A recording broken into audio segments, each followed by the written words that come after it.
रक्त रक्त प्लाज्मा 55% और रक्त कोशिकाएं 45% होती हैं। आरबीसी यानी कि एरिथ्रोब्लास्टोसिस, डब्ल्यूबीसी यानी कि ल्यूकोसाइटोसिस, प्लेटलेट यानी कि थ्रोम्बोब्लास्टोसिस। आरबीसी में O2 व CO2 का परिवहन होता है, जबकि डब्ल्यूबीसी में रुधिर रोग प्रतिरोधक क्षमताएं प्रदान करना। प्लेटलेट रक्त का जमाना। रक्त एक तरल संयोजी ऊतक है। रक्त का सामान्य पीएच 7.4 होता है। रक्त प्लाज्मा प्लस रक्त कोशिकाओं से मिलकर बना होता है। रक्त का सामान्य रंग लाल हीमोग्लोबिन के कारण है। रक्त प्लाज्मा का सामान्य रंग रंगीन से पीला बिलिरुबिन के कारण होता है। जानवरों के शरीर में रक्त की मात्रा शरीर के वजन का 8% होती है। टाइप्स ऑफ डब्ल्यूबीसी 2 प्रकार की होती है, ग्रेन्युलोसाइट, अग्रेन्युलोसाइट। ग्रेन्युलोसाइट 3 प्रकार की होती हैं, इओसिनोफिल्स, बेसोफिल्स और न्यूट्रोफिल्स। न्यूट्रोफिल्स को ही क्या कहते हैं, हेटेरोफिल्स कहा जाता है। एग्रेन्युलोसाइट 2 प्रकार के होते हैं, मोनोसाइट और लिम्फोसाइट। मोनोसाइट सबसे बड़ी होती है और लिम्फोसाइट सबसे छोटी होती है। मोनोसाइट 3 प्रकार की होती है, बी लिम्फोसाइट, टी लिम्फोसाइट और नेचुरल किलर सेल।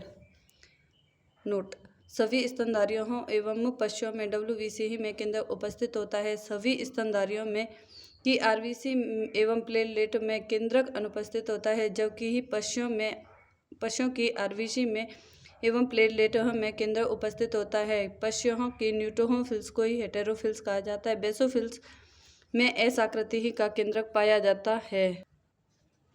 मोनोसाइट में गुर्दे की नाल की आकृति या किडनी की आकृति का केंद्र पाया जाता है। बी लिम्फोसाइट से प्लाज्मा सेल का निर्माण होता है तथा plasma cell antibody IgG, IgA, IgM, IgD, IgE का निर्माण करती है।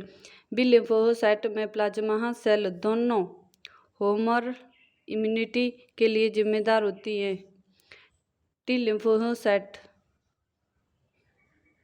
CMI यानी कि सेलुलर इम्यूनिटी के लिए जिम्मेदार होती हैं। T lymphocyte cell mediated immunity CML cellular immunity के लिए जिम्मेदार होती हैं। प्लाज्मा सेल में गाड़ी के पहिए की आकृति का केंद्र पाया जाता है। रुमंती जानवर सुअर एवं पोल्ट्री में सबसे ज़्यादा संख्या में पाई जाने वाली डब्ल्यूबीसी लिम्फोसाइट होती है। मानव, घोड़ा, कुत्ता एवं अन्य जानवरों में सबसे ज़्यादा संख्या में पाई जाने वाली डब्ल्यूबीसी न्यूट्रोफिल्स होती है। बी लिम्फोसाइट को बी सेल भी कहा जाता है। टी लिम्फोसाइट को टी सेल भी कहा जाता है। यदि मोनोसाइट रक्त वाहिनियों से निकलकर ऊतकों में चली जाती हैं तो मैक्रोफेज कहा जाता है। मस्ट सेल एवं बेसोफिल का कार्य हिस्टामिन एवं हिपेरिन स्रावित करना। मस्ट सेल संयोजी ऊतकों में पाई जाने वाला कोशिकांग है। हिस्टामिन को स्रावित करने के एलर्जी वाली कोशिकाएं बेसोफिल्स एवं मस्ट सेल हिस्टामिन को स्रावित करने के एलर्जी को रोकने वाली कोशिका इओसिनोफिल्स। एलर्जी की अवस्था में इओसिनोफिल्स देखने को मिलती है, अर्थात इओसिनोफिल्स की संख्या बढ़ जाती है। इंडेक्स आरबीसी, डब्ल्यूबीसी और प्लेटलेट आकार में सबसे बड़ी होती है आरबीसी, फिर उससे छोटी डब्ल्यूबीसी और प्लेटलेट। 7 से 8 मिलियन आरबीसी, डब्ल्यूबीसी में 7 से 10,000 होते हैं और प्लेटलेट में आरबीसी 3 से 6 लाख होती है। माइक्रोलीटर रक्त में कोशिकाओं की संख्या होती है 3 से 6 लाख। जीवन काल: आरबीसी में मुर्गे का जीवन काल 30 दिन होता है। बिल्ली में आरबीसी का जीवन काल 70 दिन होता है। बछड़ा, किड और मेमने में आरबीसी का जीवन काल 50 से 100 दिन होता है। मानव, कुत्ता और में 120 दिन होता है। रुमंती जानवरों में 125 से 150 दिन होता है। घोड़े में 140 से 150 दिन होते हैं। मोनोसाइट 1 दिन, बी सेल 3 से 4 दिन और टी सेल 1 से 3 वर्ष तक जिंदे रहते हैं। प्लेटलेट 8 से 11 दिन।